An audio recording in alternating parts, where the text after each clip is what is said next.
ബൈചേട്ടൻ കണ്ടിട്ടുള്ള അങ്ങനെ ഈ പറഞ്ഞു പെരുപ്പിക്കാൻ പറ്റുന്നതിൽ ഏറ്റവും നല്ല കഥ പറച്ചിലുകാരൻ ആരായിരിക്കും?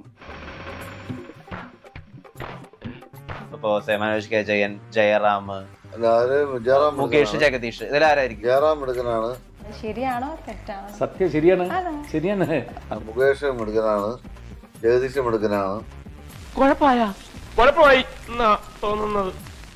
മണിയമ്പള രാജു മിടുക്കനാണ്. വിഡ്ഢിത്തിനെ പറയുള്ളൂ തെണ്ടി. അവരവരെ ഏരിയയിൽ അവരൊക്കെ നല്ല മിടുക്കന്മാരാണ്. ആരും മാറ്റി നിർത്താൻ പറ്റില്ല. നീ അപ്പൊ അങ്ങനെ ചെയ്തത് നന്നായി. ഇല്ലെങ്കിൽ ഈ കേസിൽ ഞാൻ ഒറ്റപ്പെട്ടു പോയനെ. ഈ ജയറാമേട്ടൻ്റെ ഒരു ഏരിയ ആയിട്ട് എന്താ ഫീൽ ചെയ്തായിരുന്നു? പെരുപ്പിക്കുന്നതിന്റെ ഏരിയ ആയിട്ട് ജയറാമേട്ടൻ പണ്ടേ അങ്ങനെ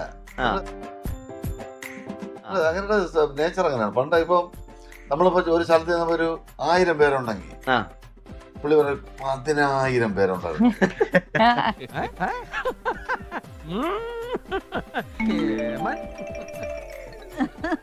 അങ്ങനെ പറയുള്ളൂ. എല്ലാം ഇച്ചിരി പൊലിപ്പിച്ചേ പറയുള്ളൂ. അത് പുള്ളിയുടെ ഒരു രീതിയാണ്. എന്നെ ഒരു തരത്തിലും ജീവിക്കാൻ സമ്മതിക്കില്ലല്ലേ?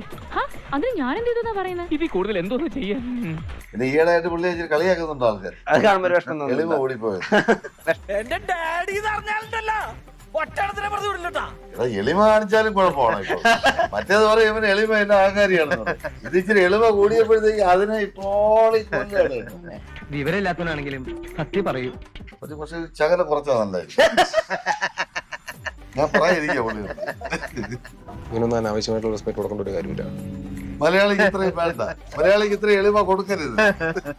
തമിഴിലൊക്കെ എന്നെ നാണം കെടുത്തിയപ്പോ സമാധാനം ആയില്ലടാ നിനക്ക്?